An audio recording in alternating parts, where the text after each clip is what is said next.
Hello, good evening, sir. Hi, Guchana. Good evening. How are you? All good? I'm good, sir. So we'll wait for a couple of minutes, sir, then we'll start, sir. Okay. Yeah. So, should I share my slides in the meanwhile? Yes, sir. Yes, sir. Okay.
Can we start, sir?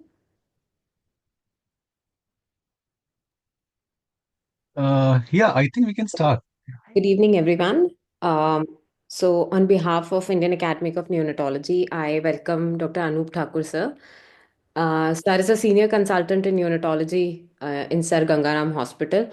And I really thank you, sir, for accepting our invitation on such a short notice, sir. Over to you, sir. So, thank you so much, Gunjana and Ayan. Actually, the topic is very close to my heart, and it's always very nice whenever Gunjana calls up for any kind of task or for any presentation. So, it's because of Gunjana I'm joining this presentation today, Ayan. Okay. And I would be glad to actually take this presentation, the role of functional echo in shock. So there's just one warning which I want to give participants who have joined, around 60 of them, that this presentation is not going to finish in 60 minutes. So it will take around approximately 90 minutes. So I hope you can sit up to that. You had your dinner and we are there for a long haul. Okay, so what is the role of functional echo in shock? So this is a picture of my wife and myself. We were in Toronto, and there is a nice bull here, and it was made of metal, I think bronze, and we had nice pics there. So what has happened is that currently the stock market and the mutual funds, they have all gone into a state of shock right now. The bull is lying down, and all our investments are right now in a state of dismal. And this is shock actually, where the entire country, and in fact, various other countries, because of Trump's policies, are in a state of shock. The economic shock is there. So today we're going to take a leaf apart from this and discuss shock in neonates. And what we have today is we'll discuss shortly about shock and what are the clinical parameters, just to give you a primer on that. And we are going to discuss about the functional echo assessment in shock. So, whenever I say functional echo, I'm emphasizing that I'm going to talk about structurally normal heart. So, I'm not going to talk about shock in disorders in where there are structural heart disorders. So, that I have taken off, and I'm going to talk about normal heart. And during the course of this presentation, we are going to touch upon certain aspects like if there is presence of shock, then how do we assess the volume in that particular child? So, what is the volume status?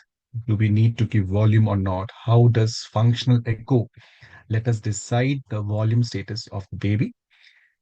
Next, we'll discuss about how is the flow in the circulation. So, what is the cardiac output? So, we actually know how much blood is being pumped out from the heart into the systemic and the pulmonary circulation. Can quantify that, and maybe that can make us a bit wiser when we manage such patients. Then we'll talk about the left ventricle performance. So, how is the left ventricle performing in terms of its contractibility? So, how is the systolic function of the left ventricle? Whether the left ventricle is not able to relax properly. So, what is the diastolic property of the left ventricle? Then we'll also discuss about the right ventricle performance. So, how is the right ventricle performing? Is there presence of RV dysfunction? Should we do something to relieve the right ventricle as well? And then we'll talk about the global myocardial function. I will introduce the concept of tissue Doppler to you, how we look into the global myocardial function by tissue Doppler. Two other things that needs to be assessed when we talk about shock is appraisal of shunts. So if there's a presence of large ductus, which is causing hemodynamic compromise in an extremely preterm baby, and of course, assessment of pulmonary hemodynamics, which is presence of pulmonary artery hypertension. I guess we don't have that much time to cover PDA and PPHN or pulmonary artery hypertension. These are separate, maybe 1 hour, 2 hour lecture as such. So we'll majorly focus on this aspect today, where we'll talk about the preload assessment, assessment of systemic and pulmonary blood flow, assessment of the ventricles, LV and the RV, and the global myocardial function by tissue Doppler. And then at the end, we will see how the assessment is applied today in management of shock when we titrate the inotropes, and what is our current understanding. Now, we all know that in normal hemodynamic state, in the tissue, the oxygen is delivered, the metabolites reach, and the cell is able to achieve normal metabolism, and whatever oxygen is required is being delivered to the tissue. And it's a perfect state, hemodynamic state. Hemostasis is achieved, and the body is functioning normally. So, in shock, basically, there is inadequate tissue oxygen delivery to meet the demands. So, initially, the body tries to compensate, as we all know, by increasing the capillary recruitment, by increasing oxygen extraction, and the blood flows to the brain, the heart, the adrenals. These are maintained by what we call a diving reflex. And gradually, what can happen, what can go wrong? So, there's a chat. Let me see. There's no chat. Okay. So gradually, what can happen is that when even this phase is prolonged, and if there's persistence of shock, then the body enters into an uncompensated shock where there's fall in the blood pressure, there's hypotension, and there's the critical oxygen delivery is hampered, and there is anaerobic metabolism in the tissues, leading to lactic acidosis.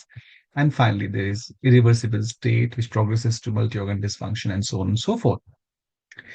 The problem that we are faced in most clinical situations is to pick up shock early and not delay our management.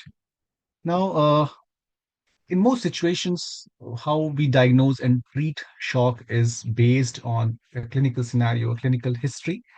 So we see whether there is a history pointing towards any risk factor for sepsis, like chorioamnitis, is the history of asphyxia, HI, volume loss, setting of pulmonary hypertension, or the small baby who could have a ductus. So these are the clinical situation which we look into, and we look into indicators of poor cardiac output or blood flow. And we have a lot of common clinical indicators which had helped us to save and many babies and to detect shock in many babies, which are heart rate, capillary refill time, blood pressure, central peripheral temperature difference, urine output, lactate in the blood gas, and some new markers like perfusion index. Then looking at the regional oxygen saturation in near infrared spectroscopy and many others. The issue with these conventional markers are that they have not been compared to any gold standard so far, how good or how bad they are. And in the 2010s, maybe early 2010, 2008, 9, so a lot of papers published by Lucknow and Evans, where they compared these parameters with superior vena cava flow on functional echo, and superior vena cava flow on functional echo was taken as the gold standard. And it was shown that many of the conventional parameters, for example, blood pressure, so they do not correlate well with superior vena cava flow. So taking functional echo as gold standard, these parameters have been compared. Now, as we are doing functional echo and as the world is getting wiser, we understand that even the superior vena cava flow, which was taken as a gold standard, has several limitations, and it might not be the real thing to compare. So we actually don't know that what parameters we should take, clinical parameters, to diagnose shock, and which is the best of them. So what has happened in the last like 2 3 decades, and last 2 decades especially in our country, is that many of the modern neurologists, they have learned the art of functional echo and ultrasound, and it has now come into practice and be able to pick some of the disorders. Now, when we talk of shock, sometimes ultrasound or functional echo can help us to directly diagnose the cause of shock. So, for example, if it's a tamponade, if it's a pneumothorax, so you have lung ultrasound, you see that there's no lung sliding happening in the Merlin space, you have stratosphere sign in the M mode, and you find a lung point. And that can just give you a clue of shock in a baby who has a pneumothorax. Similarly, a baby could have a tamponade in the heart. So you just put the probe and you see that there's a huge rim of fluid around the heart, which is impairing the contractibility. And that can give you the cause of shock in a matter of seconds. Or there's a small baby, premature baby, appears to be suddenly pale. So he could have just had a catastrophic intraventricular hemorrhage. Or a baby has a large ductus, and because of that, he has got features of shock. So, one of the very important roles of functional echo in the current era is that it can directly give you the cause of shock. So, apart from the assessment of the various function, you just put the probe in the brain. If there's a bleed or not, you rule that out. Put it in the heart to make sure there's no tamponade, no cardiac tamponade. You put it on the chest and see there's no pneumothorax, and you then scan the heart for other causes of shock, like if there is a huge ductus in a small baby, or if it's pulmonary artery hypertension, which is causing shock. So these all pathologies can be diagnosed with the help of functional echo in a matter of few seconds. Apart from that, it can help you to understand all these functions in the heart, the volume status and all, cardiac output and performance of the ventricles. So all this we're going to talk about today in the next few slides.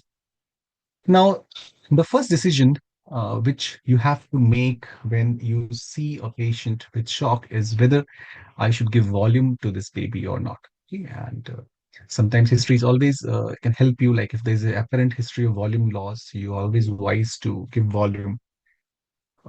So in functional echo, there are some parameters which can help you to decide that. One is you can just eyeball and look at the chamber size. So how do the atria look? How do the ventricles look? So do they look too small? That means there could be a setting of hypovolemia, or do they look dilated like a balloon? So in those cases, maybe I would not like to give a volume. Then we can look into some of the structures like the inferior vena cava. So the inferior vena cava, it drains two-thirds of the blood of our body, almost all the body from the lower half of the body, all the blood is drained from with the inferior vena cava to the right side of the heart. And by looking at the size of the inferior vena cava and The collapsibility, you can have a rough guess what is happening to the volume status, what is happening to the preload inside the heart. So apparently a vena cava which is large, which is full, so the volume status is fine.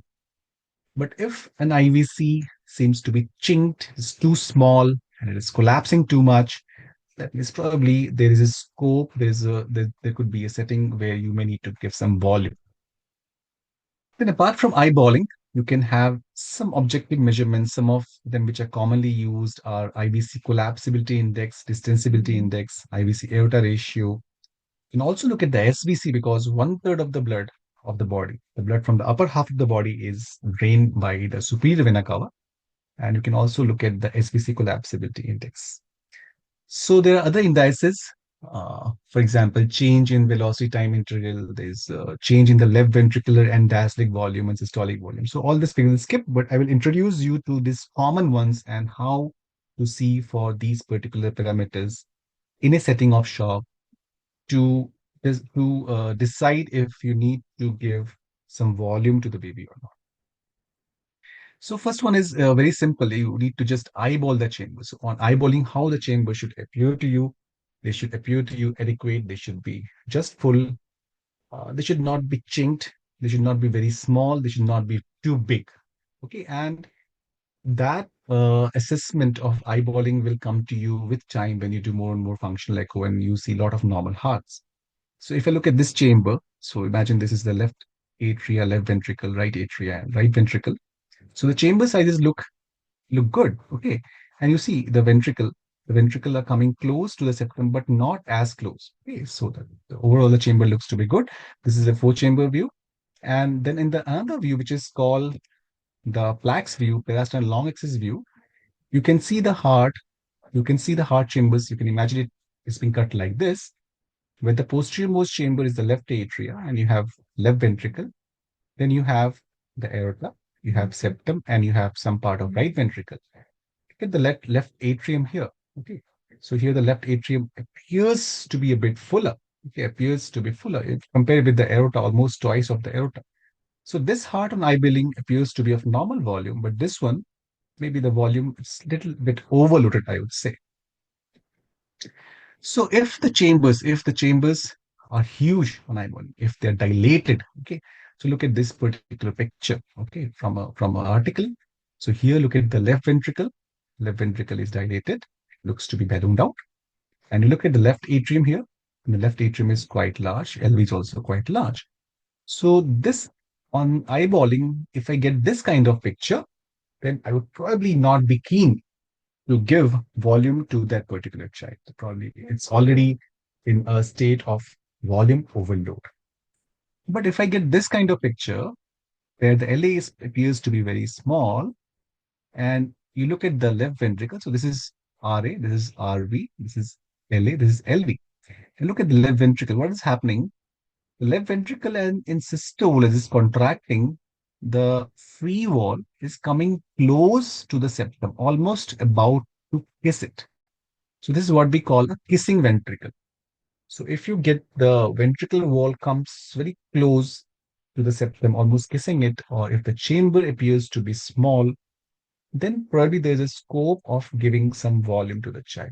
But if they already overloaded in these situations, probably I would not like to give volume. So just a brief eyeballing for a matter of seconds in a classical four-chamber view, most common view, or a parasternal long axis view, where you keep the probe in the parasternal area with the pointer towards the right shoulder, you can get some idea about the volume status of the heart by eyeballing.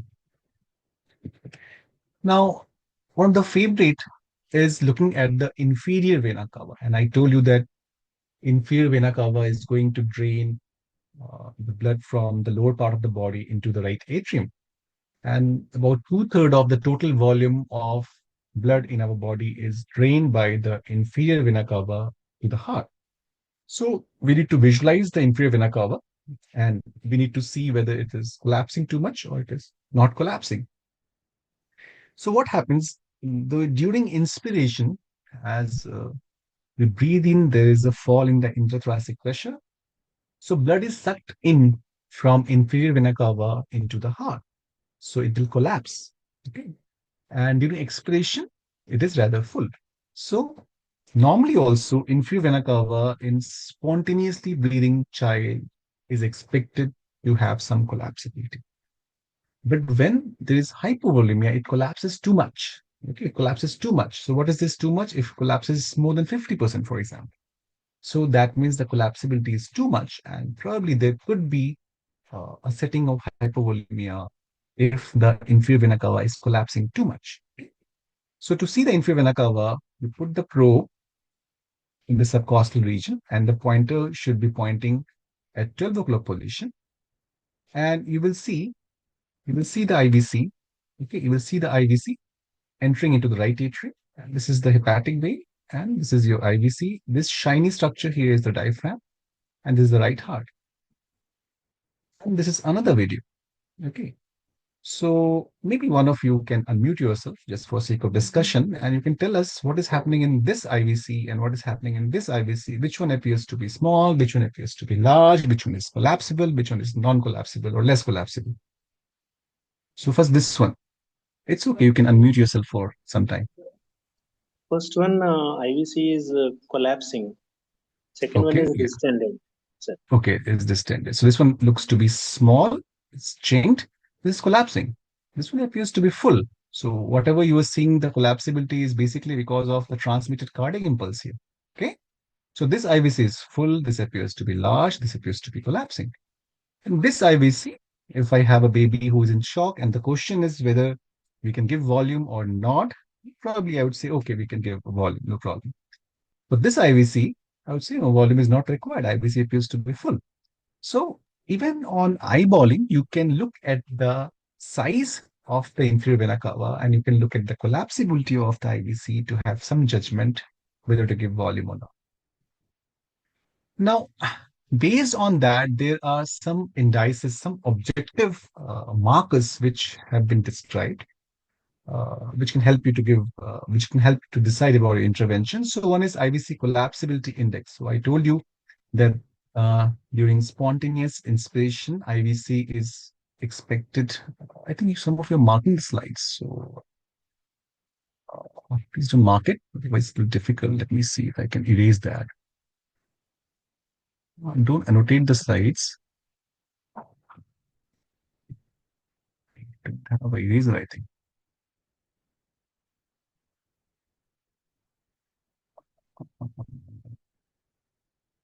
I don't have eraser. Okay, so don't annotate, otherwise you will not be able to see. I think somebody is putting this yellow mark, somebody is putting red marks. So it will be difficult. So if you see here, what is happening is uh, in inspiration here, the IVC is collapsing. It's at the minimum dimension. And in expiration, you have an IVC which is distended. This is what happens during spontaneous breathing. So inspiration IVC is minimum IVC, and in expiration it is maximum. So collapsibility index is maximum minus minimum divided by maximum. Okay. So you can measure the IVC. You can either put an M mode, or you can put calipers to measure the IVC size, minimum and maximum on functional echo. And whatever dimensions you get, you can simply put in this formula. So maximum dimension of IVC minus minimum dimension divided by maximum into 100 will give you something called the collapsibility index. And if it is more than 50, 55%, then probably there could be a state of hypovolemia, and you may think about giving a volume. Now, this is not a good indicator when your patient is on ventilator.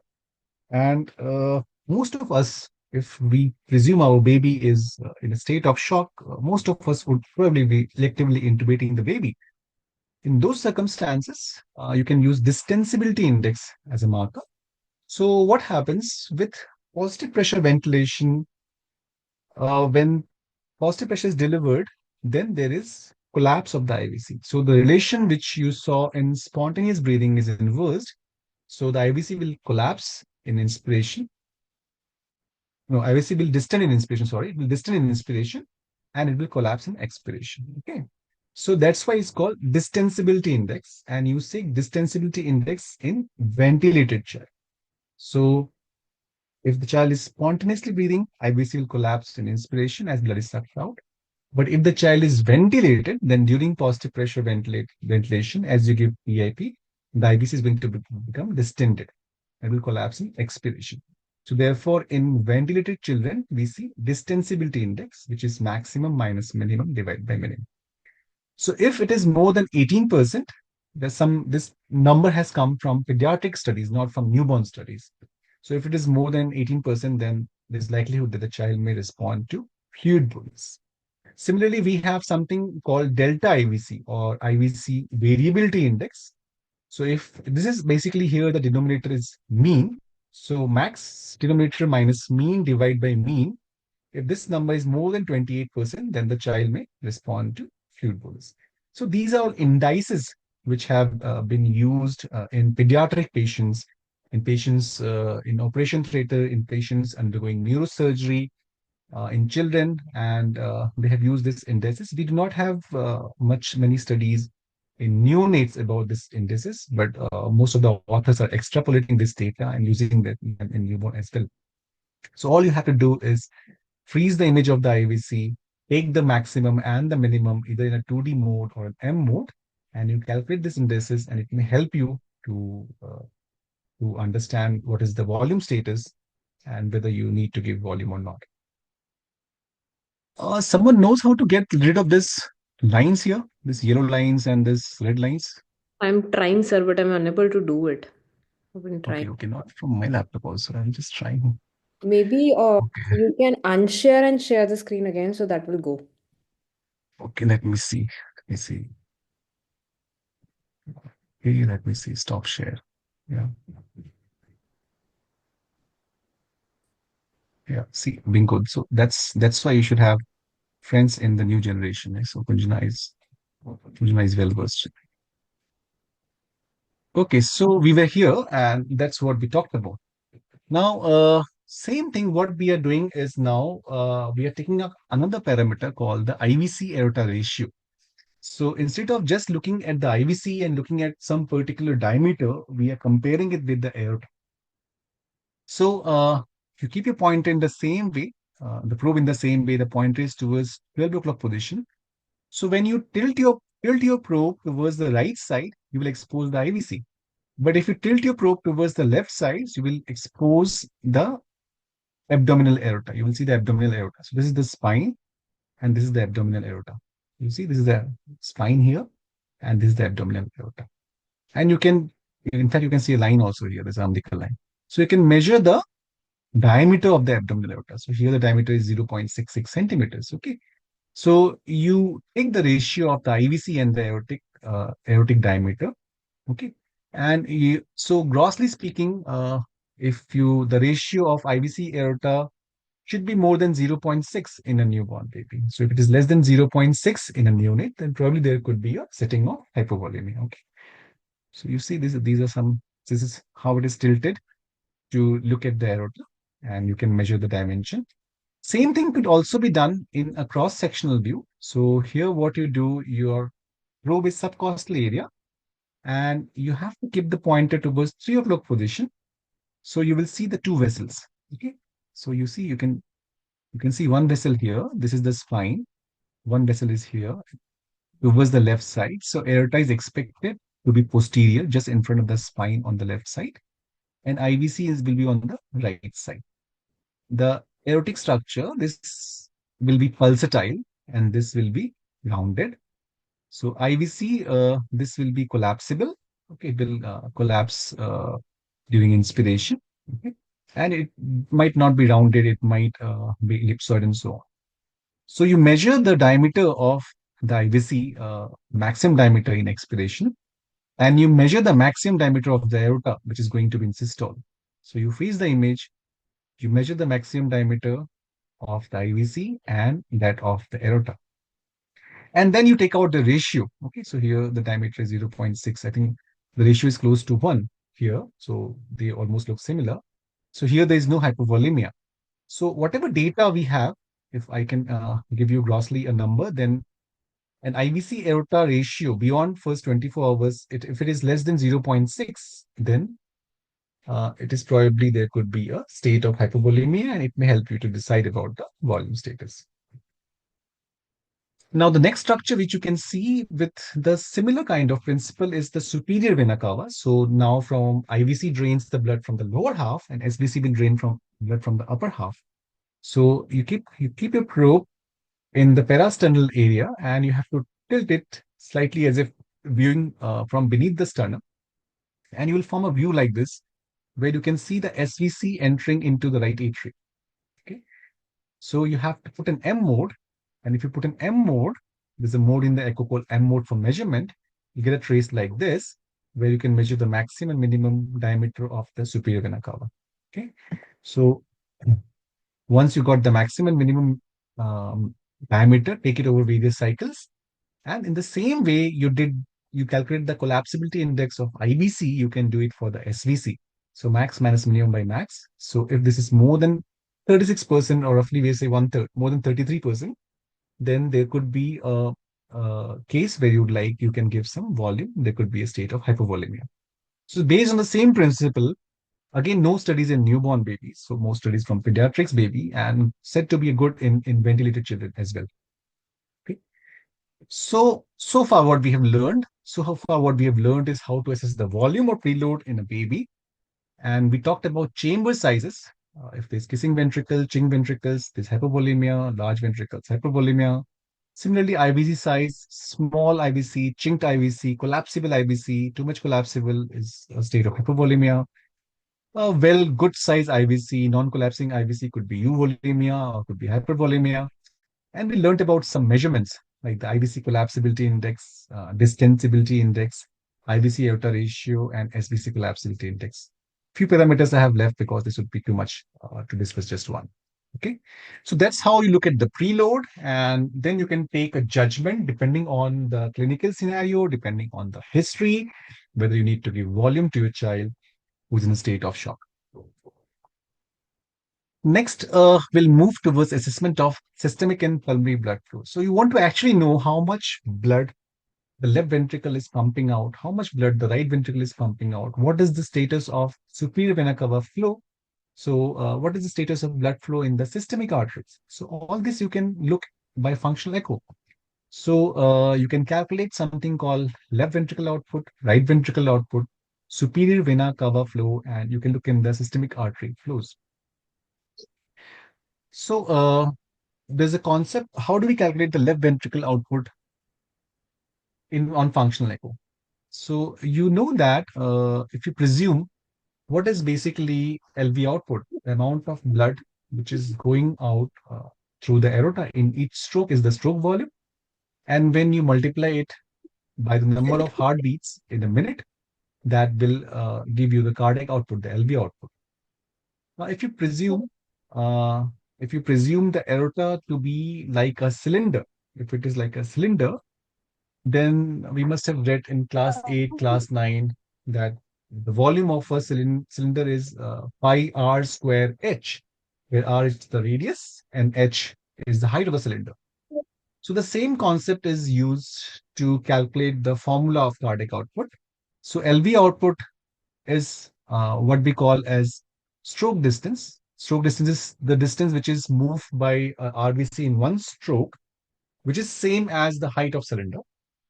And then you take out the area of the the cylinder, so that is pi r square, and that becomes in terms of diameter.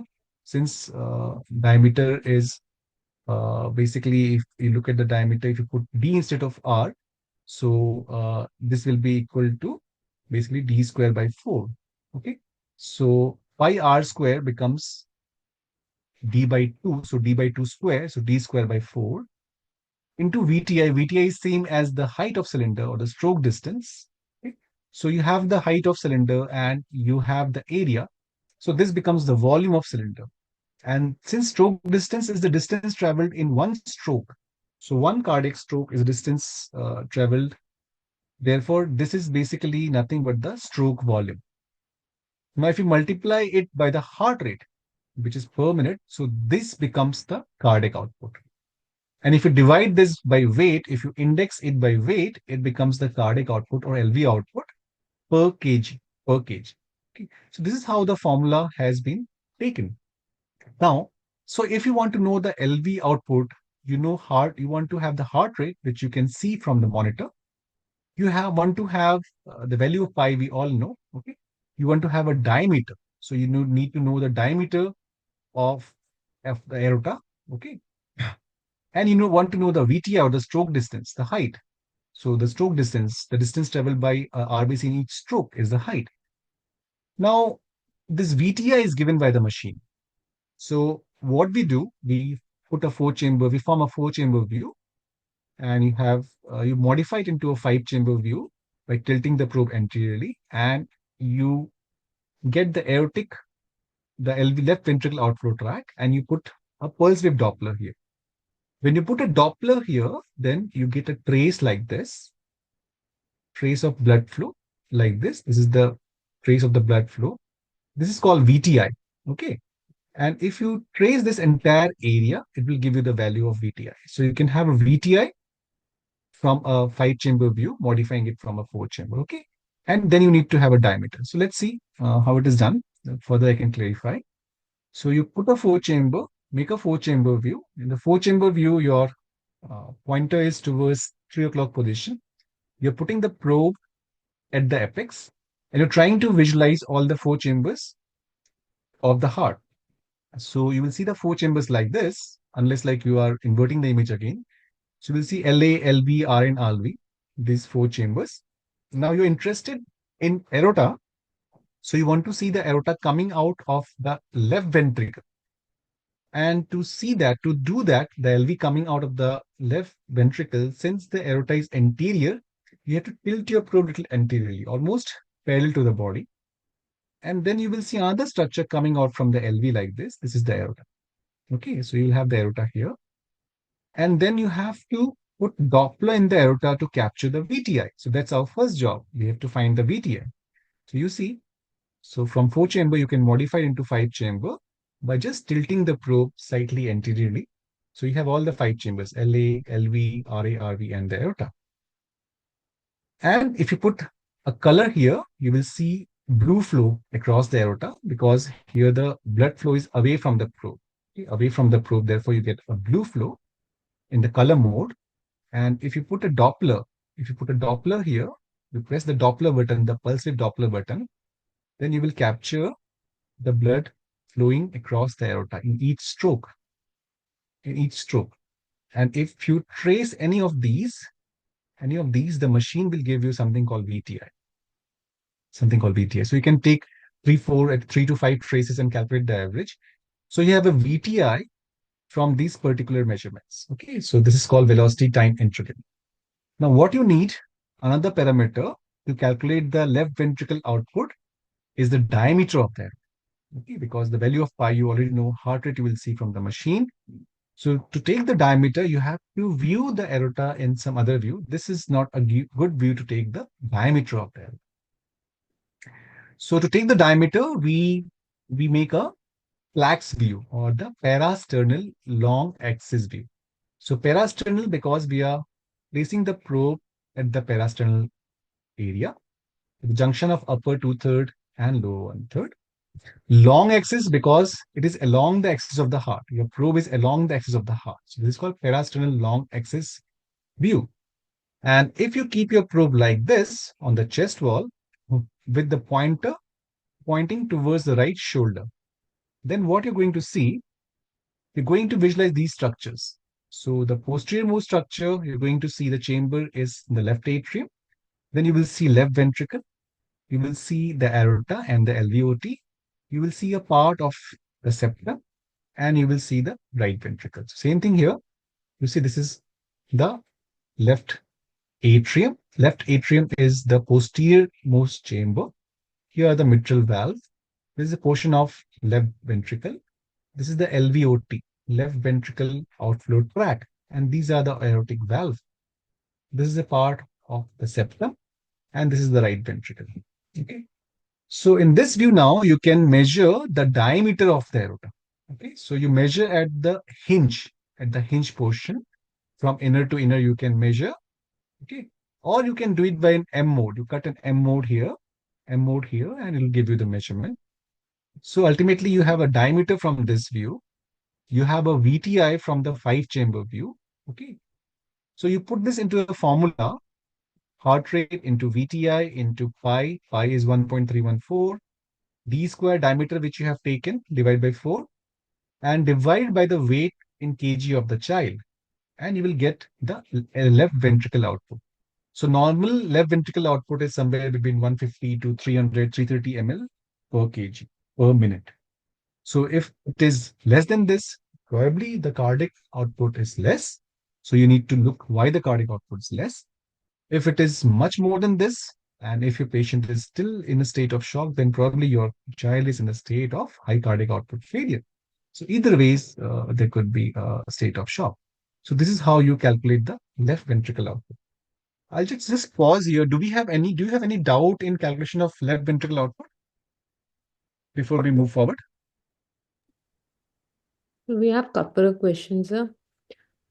Um, First, it Okay. was related to the volume. I think it was related to the volume status measurement. Does it get affected by HFOV or anything else? Okay, so these we can, yeah, it does get affected, and HFOV and the IVC should always be full, and it is actually in HFOV, if there is any collapsibility of IVC, that's abnormal, that's hypovolemia. Okay, so it should always be full, but we don't have parameters to give you numbers for high frequency ventilator. That's the difficulty. And then Okay, one is where should delta IVC. Can we use this in both intubated and non-intubated babies? Yeah, you can use in both of them, and delta IVC has been primarily studied in babies who are intubated because that is the major problem. One is, sir, in the plaques view, do we need to consider maximum aortic diameter or minimum one? So in terms of you always take the maximum diameter. I think they are talking about the cardiac output. You will take the maximum diameter in systole always because Uh, you want to look at the output, right? So an output is in systole, LV output is in systole, and in systole the aortic diameter will be more. Okay. There's one question. Does this value hold true for day one as well? So, Dr. Arpit, can you unmute yourself and what values you're talking about? You can actually ask directly. The normal value of left ventricular output, 150 to 325 ml per kg. Is it true for day See, one baby as well? Like hour yeah. of life 4 or 6, something like Yeah, that. yeah, yeah. See, these are wide values, and in the first day of life, you may have a LV output around 130, 140, also may be normal. So there is a lot of changes which can happen in baby in 6 hours, 12 hours, 24 hours, 48 hours, 72 hours. So in the first 72 hours during transition, these values can change drastically. So therefore, I'm giving you a wide range. Most of them will fall in this range. Which heart rate to consider its baseline before starting the scan? So the heart rate which you should consider is when the baby is calm, when the baby is quiet. So that is what the heart rate should consider. How much It should not angle be. So ideally there should be no angle of insonation. So it should be along the line of the vessel whenever you do Doppler. So that is what is ideal. So 0 degree is ideal, but up to 15, 20 degree is acceptable. is parasternal short axis view reliable for aortic diameter? No, it is not reliable. So you should always do in the plaques view because ideally you should be putting an M mode and you can drop the M mode perpendicular. So that's the way it should be done. And you can see the cusp of the aortic valve very clearly in the parastern long axis view. In the short axis view, you will not have the diameters calculated because you will see the aorta as a circle. How to get trace of VTI in the echo machine means which knob to be used. So again, that will differ with the machine. Most machines will have a button called calculate. And when you press the button, it will tell you MB, LB, whatever. You press that, it will give you BTI. So whatever machine you're using, you will have to call the technician to understand where the buttons are. It's same like you buy a car and you want to go for a test drive. You have to know where the buttons are. So those are the easy part. So don't worry about that. We can attach ECG leads, sir, with echo machine for heart rate. Yes, you can. That is ideal. If you can do that, that's fine. No problem with that. That's all. Okay, so far so good. Fine. I think you at least got the hang of how do we take out the LV output. The same way, you can take out the right ventricle output. So for the right ventricle output, now you need the VTI at the right ventricle outflow trap. That means you will place a Doppler now in the main pulmonary artery, and you need the diameter of the main pulmonary artery. Okay. So now we want to expose the RV outflow tract. The same view, the flax view, you want to expose the RV, and from here the MPA should come, the main pulmonary artery should come. So in the plaques view only, you have to tilt your probe, you sweep your probe anteriorly towards the left shoulder because the pulmonary artery is anterior. Okay. So what you will see, okay, so this is again same thing, VTI calculation, how it is done. With this we already covered. So here's the probe in the parasternal long axis view. The pointer is towards the right shoulder, but you tilt your probe or sweep it anteriorly towards the left shoulder. So what will happen? The RV outflow tract will open up nicely. Okay, so you can see the RV, and you will see the main pulmonary artery, the RVOT. So just you need to do two more things basically. You need to take the diameter here of the pulmonary artery, and you need to place a pulse Doppler at the tip of the pulmonary valve here to get the VTI. Okay, so you do these two things. You put a Doppler here at the tip of the pulmonary valve. You get a trace like this. Okay, and you calculate VTI. So you can trace any of these and you can calculate the VTI. Okay, so VTI you will get from here. Diameter, you just need to measure the diameter of the pulmonary artery in the same view, and you put it in the formula, you will get the right ventricular output. Okay. So this is how you measure the pulmonary artery diameter here, inner to inner. So at the hinge of the valve again, and you will get the RV output, which is heart rate into VTI into pi d square by 4 divided by weight to index it. And the values are similar. The normative values are around 150 to 300 ml per kg per minute. Okay, so next, it said that if there is a large duct is there, then your LV output might be affected. Okay, because a lot of blood is coming to the from the pulmonary artery, from the aorta to the pulmonary artery, from the pulmonary artery, the blood is going to the lungs, from lungs to the left atrium, then to the left ventricle. So a lot of blood is flowing, and your LV output can go high in a duct. And whereas post the duct, basically there is reversal of flow in diastole and there is systemic steal. So despite the LV output being high, there is a state of systemic steal, and therefore you may found a high LV output in the presence of a duct. Similarly, the RV output might be affected if there is presence of a latent foramen ovale, which is shunting. So the RV output and LV output may not be good markers of cardiac output in the presence of shunt. So therefore, the concept of assessment of flow of superior vena cava came. And the concept was that this SVC flow is not affected by shunt. Next was that the SVC carries blood from the brain and the upper part of the body and the brain. So this is important because how much blood is returning from the brain, we can calculate that. So that becomes important. And therefore, SVC flow was taken as a kind of gold standard for perfusion. This was about a decade or a half or so back. And people were totally obsessed by SVC flow. So we as DNB DM student 2008-10, we were obsessed about SVC flow, and the concept was quite new at that point of time. So to look at the SVC, so you know the SVC superior vena cava, it flows into the right atrium. And to capture that, we place the probe in the subcostal region with the pointer towards 3 o'clock position. And you held the probe as flat as possible, as parallel to the body as possible. And what you will see a structure, you will see a structure which is entering into the funnel shaped RA. And if you put color there, it will be red flow because the SVC is flowing into the RA. So the flow of blood is towards your probe. And you will get a trace like this. Sometimes it's triphasic. So there is an S wave in ventricular systole, there's a D wave. Sometimes there is A wave also during atrial contraction. So S wave, D wave, and so on. You'll get waves like this. And you can measure the VTI by tracing any of these waves, the S and the D wave. Okay. So take multiple traces and take the average of these measurements to calculate the VTI of the SVC. Okay. So again, same thing has been shown here. So here, this is your SVC entering in the RA. Here the image is inverted. And when you put Doppler here, you're capturing this red flow and you get a trace like this. Okay, so this is your S wave, this is your D wave. Here waves have merged. This is your A wave, the wave that is reversed in AT contraction.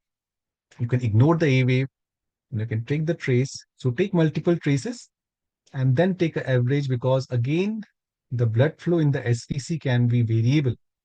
So with inspiration, suddenly what can happen, the SVC can collapse. With expiration, there will be full blood flow can vary from breath to breath. There could be a lot of variability in SVC flow from breath to breath. Unless the baby is sedated or calm, it's difficult to take the subcostal view and to focus at the SVC is not that easy. So there could be so much variability. And something which was taken as a gold standard now no longer is considered a gold standard, because there's a lot of variation in the SVC flow and it does not correlate with uh, the flows in the MRI. Okay, so this is how you take the SVC VTI. And to take the SVC diameter, I told you that you have to keep the probe in the parasternal area and you have to tilt the probe to see behind the sternum. You will see a structure like this entering into the RA. You have to place M mode and you will get a trace like this. And you can take the SVC diameter by taking the average of maximum and minimum diameter of SVC. Okay, so this is how you take the diameter of the SVC. And so once you have the diameter of the SVC, the same formula you can put heart rate into VTI into pi d square by 4 divided by the weight, and we'll get the SVC flow. So SVC flow again has a wide range, 40 to 160 ml per kg per minute. So if it is less than 40, in the first 6 hours of life, especially, and it's called that there's low SVC flow. Okay, so that's the way to look into the left ventricle output, right ventricle output, and the SVC flow. Then you can look at the flow at the systemic arteries. So any artery you can interrogate by placing a pulse wave Doppler.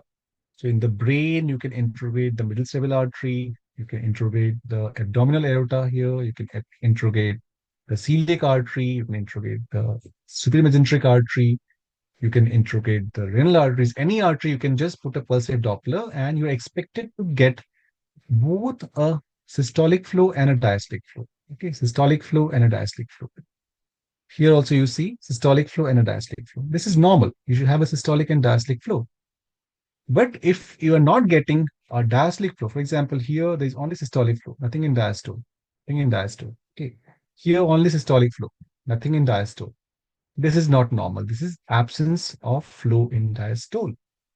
Okay. Similarly, if I look at this particular trace, there is systolic flow, and in diastole, there is reversal of flow. Systolic flow, reversal of flow. Systolic flow, reversal of flow. So absence of diastolic flow, reversal of diastolic flow. These are not normal. This means that there is systemic steal.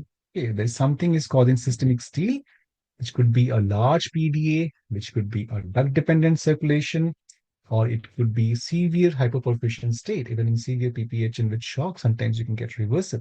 That's a bad thing to have. So that's how you assess the blood flow in the systemic arteries. Okay, so in the part two, what we have learned how to calculate the cardiac output, the left ventricle output, the right ventricle output, the superior vena cava, and the flows in the systemic arteries. Okay, so moving forward now. Now we are, apart from the cardiac output, now at least we know whether the cardiac output is low, whether the cardiac output is high, or it is normal. This much we can calculate by looking into these parameters. Now, what we are interested is, we want to know how the LV is functioning. How is the contractibility of the LV? How the LV is able to contract in systole? How the LV is relaxing in diastole? That is what I'm interested. So I'm interested to know whether there is systolic failure or whether there is diastolic failure, whether there is global failure. So I am interested in knowing that. So if there is a problem in the systole, that means if the LV is not able to contract well, then at least I can give some kind of inotropy so that the LV starts to contract well. So that will help me to kind of put my intervention into the baby who is in a state of shock. So similarly, for the LV function, the methods used is eyeballing. Once you do many echoes, you can eyeball and see how the LV is contracting. The most commonly used measurement which we see for LV systole is the shortening fraction. So this is very commonly used in newborn babies. Then we can calculate the ejection fraction by Simpson's method or Simpson's biplanar method or 5 by 6 area method or bullet method. So EF can also be calculated. So that's about the systolic function. Then for diastolic functions, we have some parameters like the EA ratio, IVRT or isovolumic relaxation time, pulmonary venous Dopplers, looking at the SDA wave. So this can help us to understand the diastolic function. The diastolic function in newborn is very difficult to interpret. It is difficult to interpret, it is difficult to calculate, and we don't have a specific treatment for diastolic dysfunction in neonates as we have in adults. So in adults, if there's LV hypertrophy, if there's diastolic dysfunction, then you give diuretics, then you give ACE inhibitors, and so on. We don't have specific treatment for diastolic dysfunction in neonates, and it is difficult to diagnose as well. Okay, so let's see how we look for the systolic and the diastolic function on functional echo. So first is eyeballing, very simple, and very simple, but needs a lot of experience. At least you should be doing 200, 300 echoes to understand what is a normal function on eyeballing. Okay. So same, look at this ventricle. Okay, nicely contracting. The free wall coming almost close to the septum. Okay. RV is contracting nicely. Okay. So good contractibility. So on eyeballing, I can say this looks okay to me. And what about these particular ventricle? Look at this LV. Okay, it's okay. So even here, the LV is ballooned out, it's dilated. Okay, it's totally ballooned out. The septum and free wall are not coming close to each other. That means the contractibility is poor. So just by looking, so look at the EF here. Again, the EF is 35%. Okay. So just by looking at the heart, placing the probe, you will understand what is the contractibility. It is good or it is poor. So here, see, the walls are so far. They are so far from each other. They're not coming close to each other. Contractibility is poor here. Okay, here the contractibility is good. So eyeballing can give you a clue. Then for LV performance in systole, I told you the most common parameter which we look for is the shortening function. So we see what is the fractional shortening or shortening fraction. So we use the same view, the parasternal long axis view. Again, the pointer is towards the right shoulder. It is in the parasternal area. It is parasternal long axis. And you're cutting the heart like this. And what are we going to see? We're going to see the posterior most structure is the LA. So LA will see here. Then you will see a portion of left ventricle, a portion of left ventricle. You will see the LV outflow tract or the aorta here. You will see a part of septum, and you will see the right ventricle. So this is what you're going to see if you form the classical flax view. Now I want to calculate something called fractional shortening or shortening fraction. So what is shortening fraction? It is nothing. It is basically what happens in diastole, the LV relaxes, and in systole, the LV walls, they come close to each other. So whatever is the dimension of the LV in diastole, roughly it should be 1/3 in systole as they come together. So fractional shortening helps us to calculate that. It is the shortening of the LV. Okay, it is how LV has come, how much LV has become smaller in systole. So diastole it becomes bigger, systole the cavity become smaller. So we take out the diameters. Okay, here we take out the diameter of the left ventricle, not the volume. We take out the diameter of the left ventricle in end of diastole and in end of systole. So when LV will contract, these walls will come close to each other. And when LV relax, the walls will go far away from each other.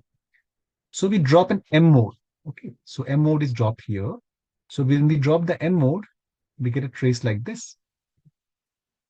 Okay, so this is the trace of the septum, septum.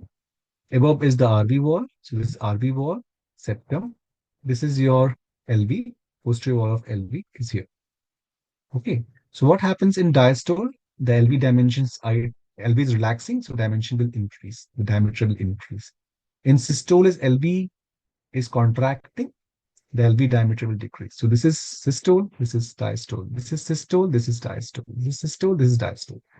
So you calculate, you measure the LV and diastolic diameter here, and you measure the LV and systolic diameter. Okay. So fractional shortening is nothing. It is LV and diastolic diameter minus LV and systolic diameter divided by LV and diastolic diameter. And roughly, I told you it should be around 30%, one third. So the normal values range from 25 to 41%, 42% in term baby, and in preterm baby, 23 to 40%. So this is the normal range of fractional shortening. Now, what you should be cautious about? You should be always cautious about getting this thing in view. So here the M mode should be dropped perpendicular, ideally like this, at the tip of the mitral valve in the middle of ventricular cavity. If your M mode is not being dropped like this, if it is at angle, then you will not have a good calculation of fractional shock. So try to drop it perpendicularly at the tip of the mitral valve in the middle of the left ventricular cavity.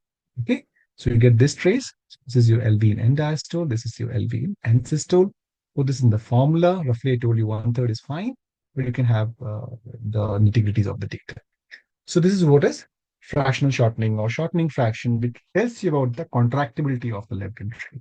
Okay. So again, this can also be done in the parasternal long axis view, or you can do it in parasternal short axis view, where you have to drop the M mode in the middle of the mitral valve in the fish mouth view. And this is the formula how it is calculated. This is LV in end of diastole. This is LV in end of systole. Okay. So that's how you calculate the fractional shortening or shortening fraction. Okay, so now what is the problem with fractional shortening is that one is that you are dropping the M mode at a particular point in the left ventricle. Okay, at a particular point in the left ventricle. So basically, it is telling you about the contractibility of LV muscles at that particular point. So if there is regional wall disorder, you will not be able to diagnose that. If here there's a disorder, here there is disorder, then you won't be able to diagnose that. Those disorders are more common in adults, not in neonates. Okay, and you are therefore looking majorly at the diameters and not at the volumes, basically. Okay, so that is one of the flaws of fractional shortening, that it will not tell you about regional myocardial dysfunction. So, a method to calculate the contractibility in adults, which is commonly used, is called the Simpson's method. So here, instead of diameter, you are taking the volume. So you're taking 3 dimensions. So you're not just taking diameter, you're taking the volume. And ejection fraction is LV and diastolic volume minus LV and systolic volume divided by LV and diastolic volume. So you have to have the volume in diastole and the volume in systole. So what the machine does is you first have to make a good four-chamber view, get the left ventricle in focus.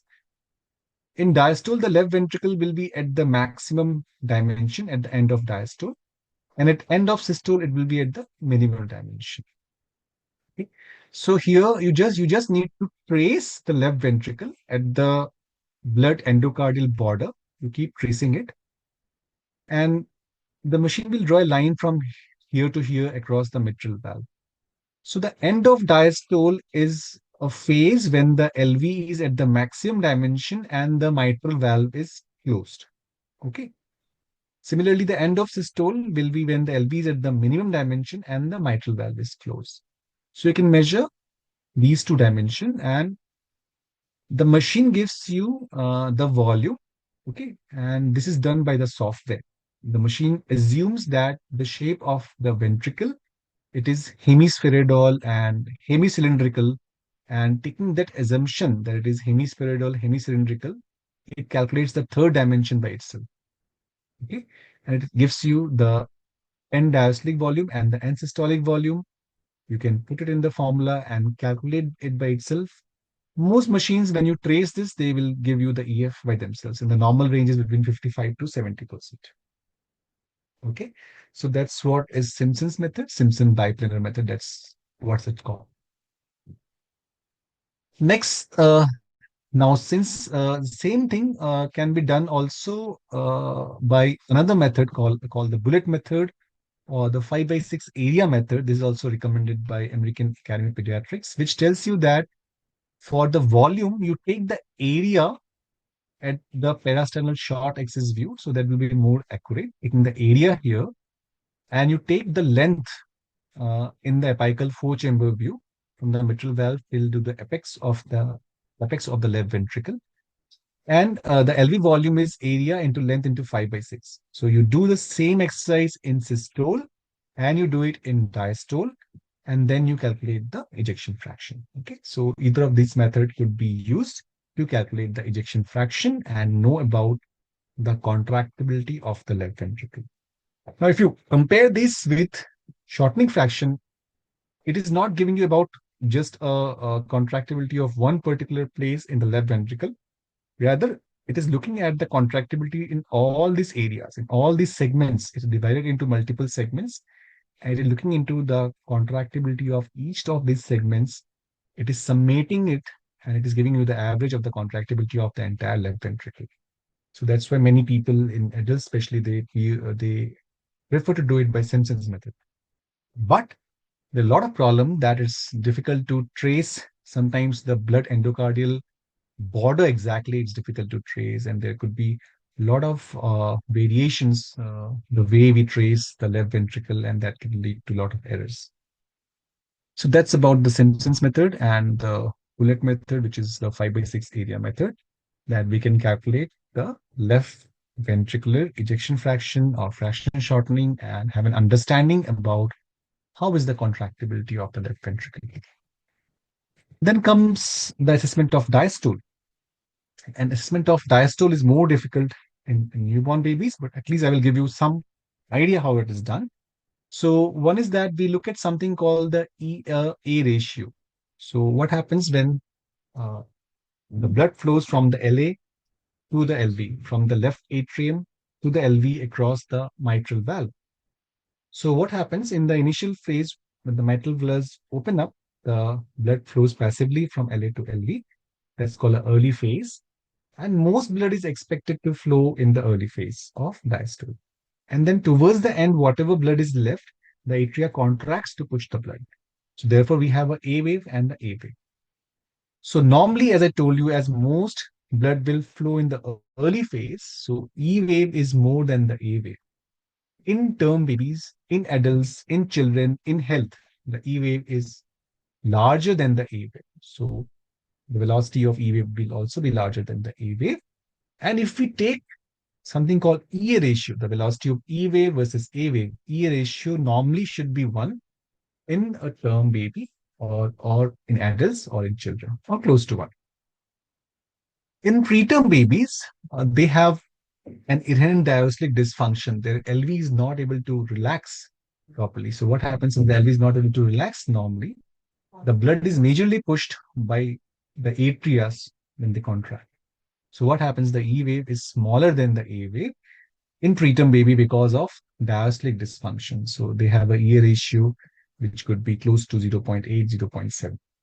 Okay. Now, if there's a duct, if there's a large duct present, then a lot of blood will flow into the left atria from the pulmonary circulation, and E ratio, which is normally less than 1 in a preterm baby, can appear like this. So EV becomes larger again, and E ratio becomes more than 1, despite having a PVA, and this is called pseudo-normalization of E ratio. Okay. So E ratio, if less than 0.7, 0.6 in a preterm baby, if it is becomes the EV becomes smaller in a term baby, it can give you some idea about the diastolic dysfunction. In very advanced diastolic dysfunction, when the LV is totally restrictive, the E ratio becomes more than 2. So that you can just imagine what happens there. Then there's a concept of something called isovolumic relaxation time. So isovolumic relaxation time, basically it is the time when the ventricles are relaxing and both the valves are closed. So what happens? Imagine the LV is in systole and the left ventricle is going to pump out blood. The mitral valve is closed. The aortic valve opens up and blood is pumped out from the LV. So here the atrial valve has opened and now the blood is pumped out. Here the peak of blood flow and then the aortic valve closes. So at this point, the mitral valve is closed and the aortic valve is also closed after pumping out the blood. So from now the ventricles are relaxing, but both the valves are closed. The aortic valve is also closed and the mitral valve is also closed. So gradually as the ventricles keep on relaxing, at one phase of time, the mitral valve will open and now the blood will flow passively from the left atria to the left ventricle. Okay, so here the mitral valves opens up. So the time from the closure of the aortic valve after systole till the opening of the mitral valve, okay, in diastole, this is called IVRT, isovolemic relaxation time. So normally it is more than 55 seconds. It's close to 70 to 90 milliseconds. Okay. Now, when there's a large duct, what can happen basically? There is so much of blood in the LA. The LA pressure will also be increasing. So the mitral valve has to open up early. So the IVRT is shortened. Okay. So that can happen when there is increased in the left atrial pressure. In diastolic dysfunction, the IVRT starts to get prolonged. Okay, so in moderate to severe diastolic dysfunction, the IVRT becomes to get prolonged. The ventricles take more time to relax. Okay, so that can also happen in diastolic dysfunction. And then you can look at the diastolic dysfunction by looking at the flow in the pulmonary veins. So here also the flow is triphasic. You have S, D, and A.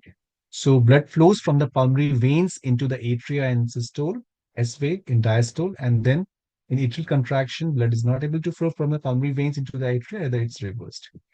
So when there is diastolic dysfunction, what will happen? This D wave becomes more than the A wave, S wave.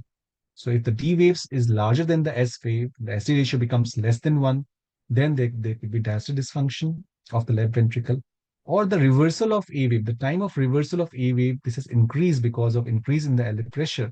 So this can also happen. So these are signs of diastolic dysfunction of the left ventricle. So I understand this is a difficult concept, especially for those who are beginners, and you don't need to really understand the entire diastolic dysfunction.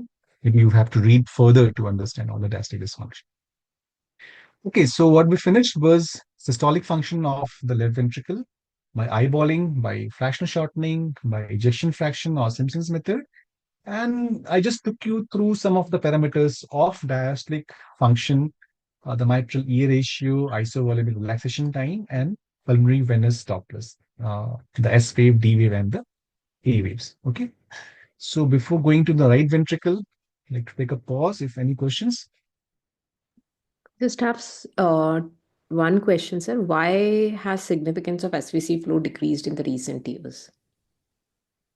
Okay, so there are two, three reasons. One is there's a lot of variability in the SVC flow. So when you trace the VTI, so even breath to breath, there could be a lot of variability unless the baby is completely paralyzed. So each time the SVC flow will differ. It's difficult to do it. It's not very easy to do the SVC flow. You really have to poke the probe almost to get the perfect subcostal view. And when people did cardiac MRI and when they saw that the SBC flow was not correlating with the LV output and the RV output and all those kind of parameters. So they were really doubtful about the SBC flow. Then in the initial studies, there was a trial called Paradisease trial that people used milrinone in babies who had a low SVC flow in the first few hours to increase the SVC flow and to see that their outcome will improve. So it did not have any impact. So increasing the SVC flow did not have any impact on short-term or long-term effects in terms of liver morbidity, IVH, and all those kind of things.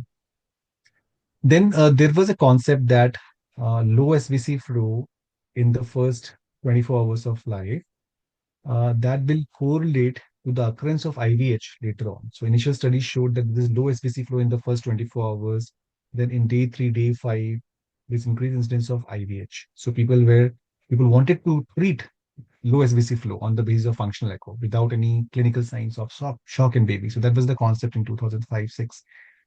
And then ultimately they found that even that did not had a correlation in larger studies later on. So the concept of chasing SVC flows without clinical sign, it went off. The correlation of SVC flow and IVH was not proven. And again, because of the practical difficulties of doing the SVC flow and its poor correlation with MRI. So because of these things, the SVC flow, they went like out of practice. So it's not very popular now. And we have, sir, can we measure VTI and plaques view for left ventricle output calculation?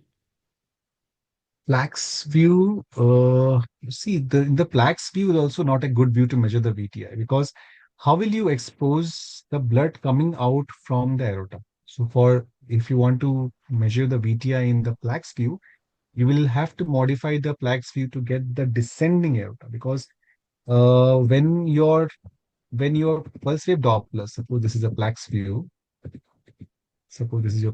put a Doppler here. So you will not get a Doppler trace of the blood flow here. You will not get a VTI. So you will have to expose the descending aorta and then place a VTI. So it's not recommended. So what is recommended to get the VTI of left ventricle is the 5-chamber view. That's it, sir, in the question section till now. Okay, so maybe last 20 minutes, 15, 20 minutes more.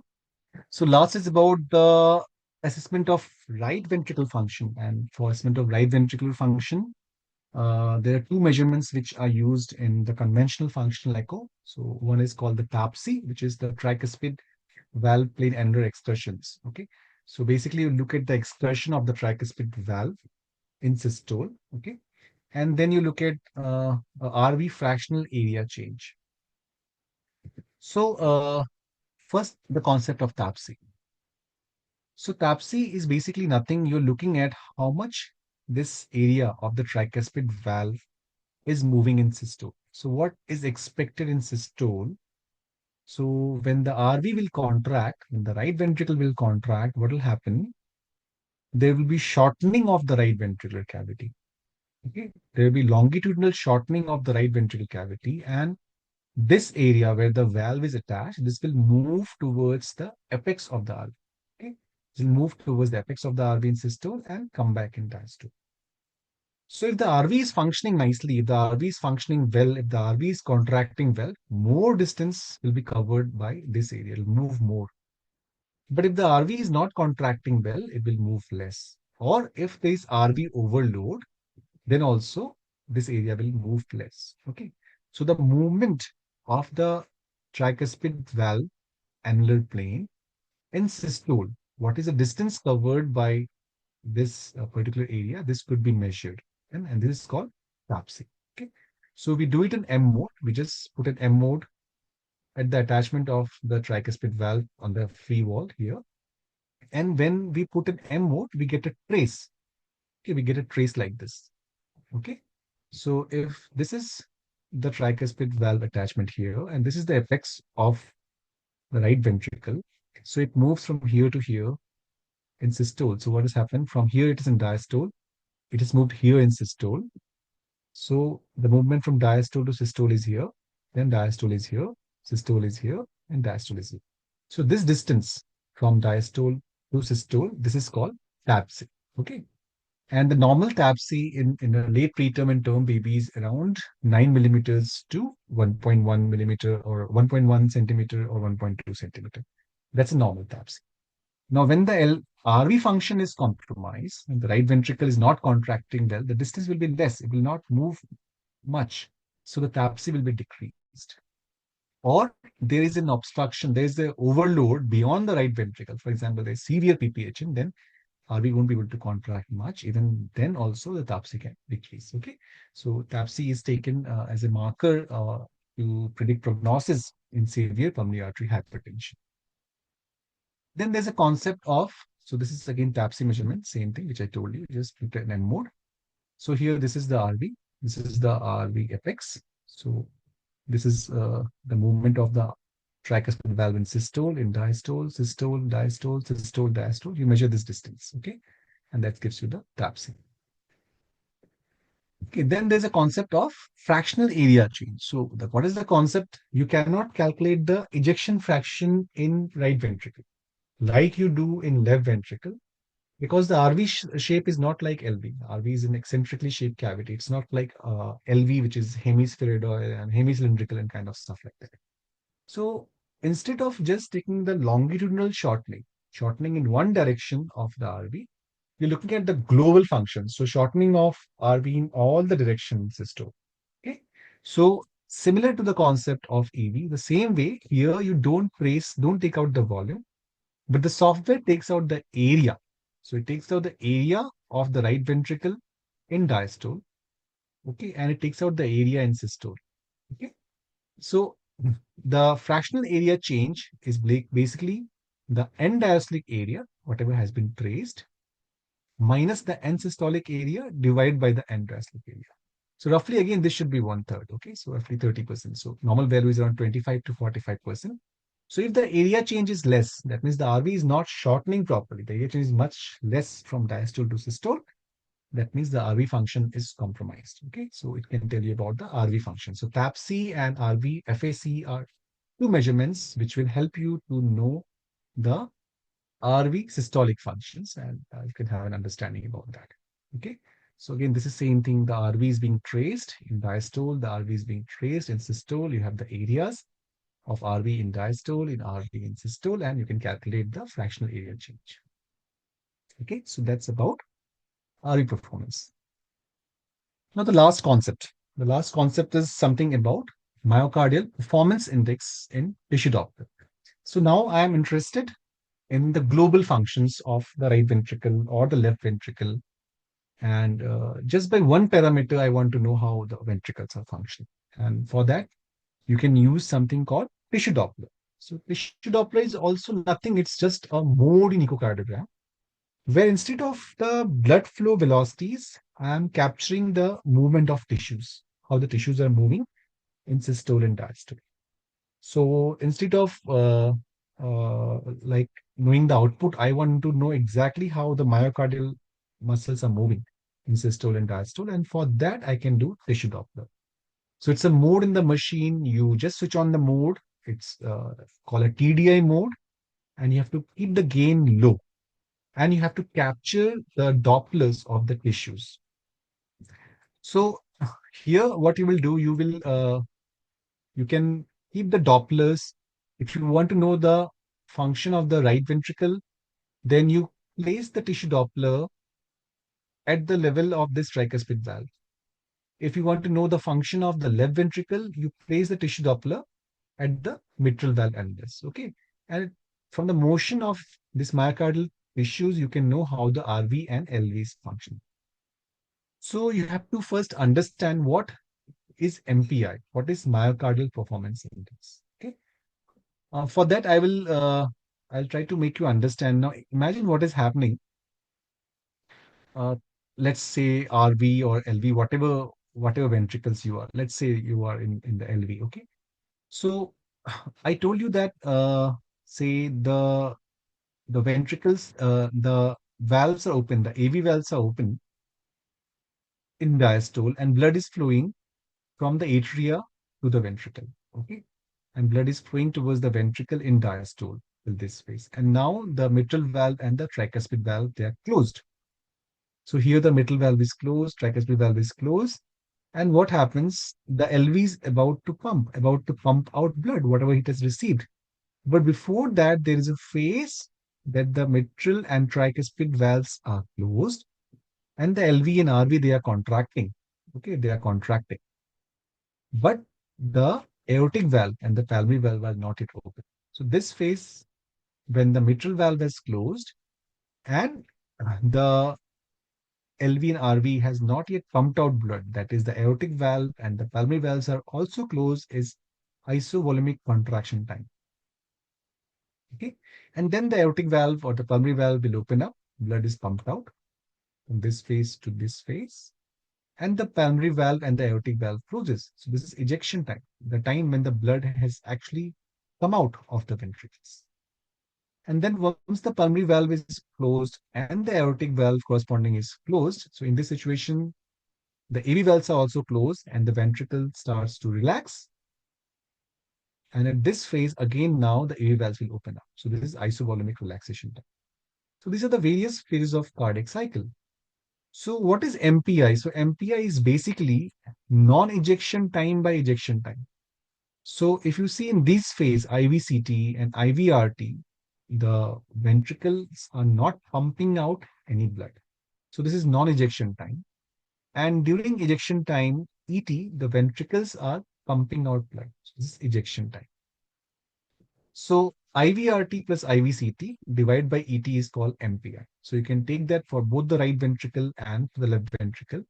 And as the ejection time will decrease or IVRT, IVCT will increase, your MPI, what will happen to your MPI? The MPI will go up. So that means higher is the MPI, lower is the RV or LV function. So you can calculate both for IV or you can calculate both for LV, what is the myocardial performance index. Okay. Then when you do tissue Dopplers, you get traces like this. Same concept is here. This is your in systole, similar to your ejection time. So before this time is the isovolumic contraction time. This is the phase of diastole, and this is isovolumic relaxation time. So you have IVCT, you have IVRT, and you can calculate the ET from here, and you can calculate the MPI. Then by looking at the velocities, so how much the tissues are moving when you place tissue Dopplers. So you get a trace like this in systole, and you get a trace like this of E dash, A dash, S dash. So in diastole, you'll get E dash, A dash. So looking at the velocities of S dash, looking at the velocities of E dash, A dash, you will know what is the diastolic function and the systolic function. So if it is not contracting well, the S dash will decrease. If it is not relaxing well, the E dash will decrease. And so on, you can have an idea about both the global function, systolic function, and the diastolic function. So that's the concept of myocardial performance index. You can do it both for the right ventricle and for the left ventricle in a mode called tissue Doppler. Okay. So how we use so much of information? We learned so much about functional echo. So currently, we don't know how to use this much information. We have no idea what to do with this. Okay. So in bits and pieces, people are using. And what is the current sense which prevails where people are studying, people are doing randomized controlled trial? So one of this is an RCT design in India by Dr. Deepak Chawla and group. So what we are doing is they're doing functional echo, and one group they have randomized to treat on the basis of functional echo. One group they are treating clinically. And if the output is low, if the cardiac output is low, they are looking whether the volume is low. That means the IVC is collapsible or IVC indices are deranged.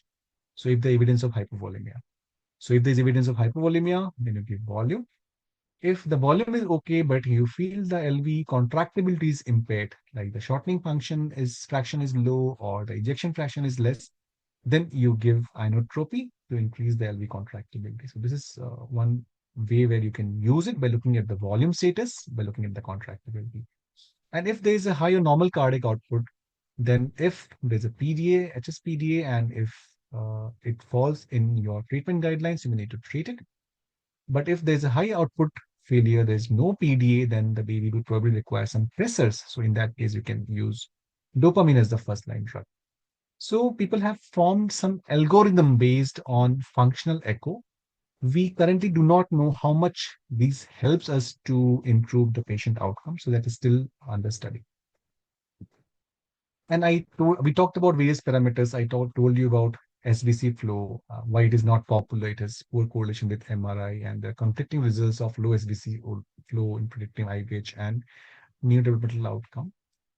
Last point which I want to emphasize is that each of these parameters, so many parameters which we have discussed, they have their limitations. So it's not that they are all foolproof, gold standard parameters. So all of these parameters have some limitations. There could be a lot of variations in the measurements, subjective and objective also.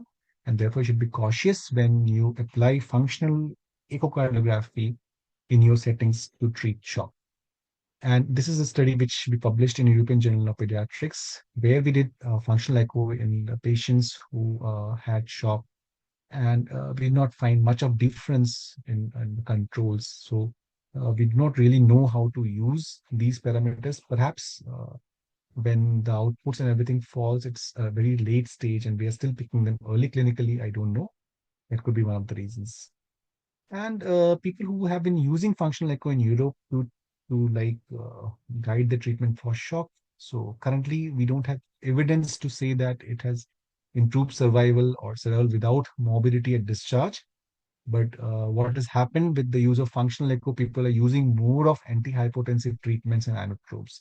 So we'll still have a long way to go when we talk about functional echo. So it still has limited evidence in management of shock, in titration of inotropes.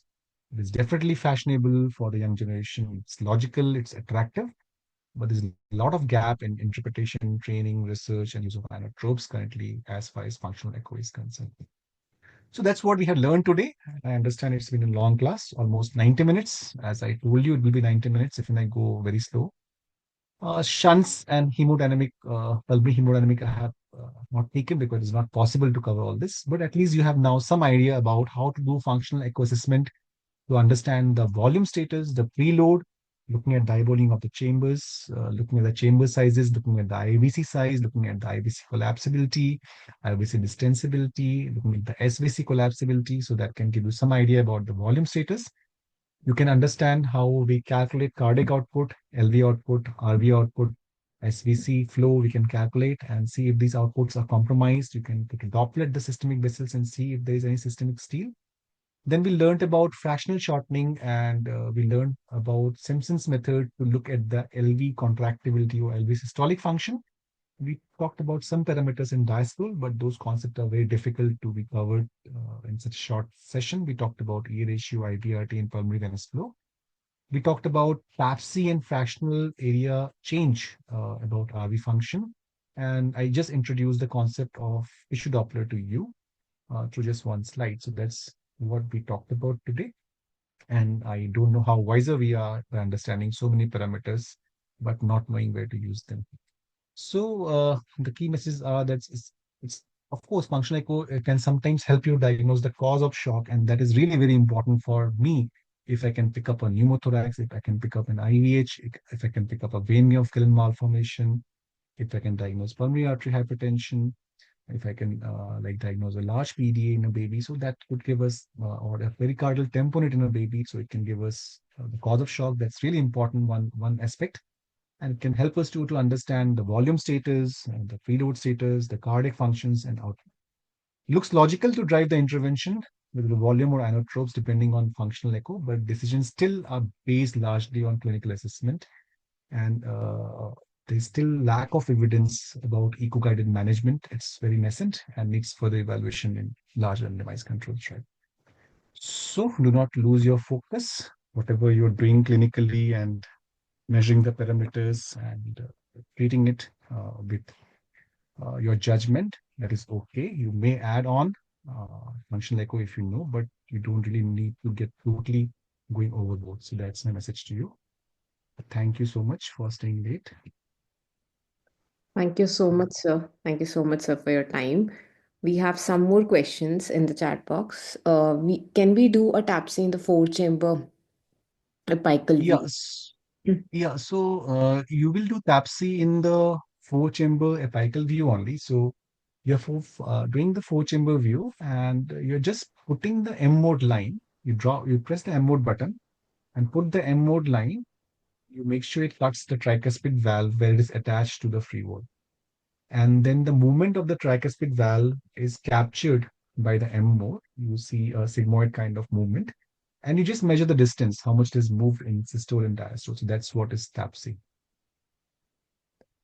What is the role of PI in guiding the management of shock? So you can, there are various studies on perfusion index, and there are normograms in the first 72 hours, both for preterm and term neonates. And you can see those normograms, and when the PI is decreased, then you can decide about your intervention. So it's just mainly a monitoring tool, just like any other. So there are normograms available. You can go online and check those.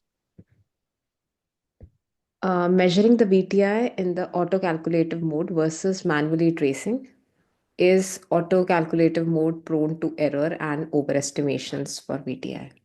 Yes. So see, the machine is doing for you. So the machine will just make a trace and calculate it. So that's what is auto calculation. So we do it manually when we do it for research purposes because we know where exactly to trace it, how much to trace it. And the only thing is that you take at least 3 to 5 cardiac cycles, so that when you take the average, the errors they become less. Does the functional echocardiography helps in deciding about which inotropes to use? Any particular studies on the same? Yeah, so I told you that there are some studies which are being designed, and basically, what if the cardiac output is compromised, then people have started to use dobutamine as the first line. And if the output is normal, but there is hypotension or the markers of then people are using dopamine or some other presses as one of the inotropes. So this is what people are doing, but we do not have evidence to tell you that this is right and this is what it should be done. So of course, like you can titrate things according to the pathophysiology in a logical fashion. So again, if you have pulmonary artery hypertension, the choice of inotrope will differ. So some units may start a low dose ADR or vasopressin as the first line inotropes. So again, these things are mainly based on expertise and experiences, and we don't have large studies to actually tell you that, okay, do this, this is the right way to go about it. Where we have to measure the PAT and RVET below or above the pulmonary valve. So I have not talked about PAT, pulmonary artery acceleration time, and right ventricular ejection time, because those are components of when we want to assess the pulmonary vascular resistance in pulmonary artery hypertension.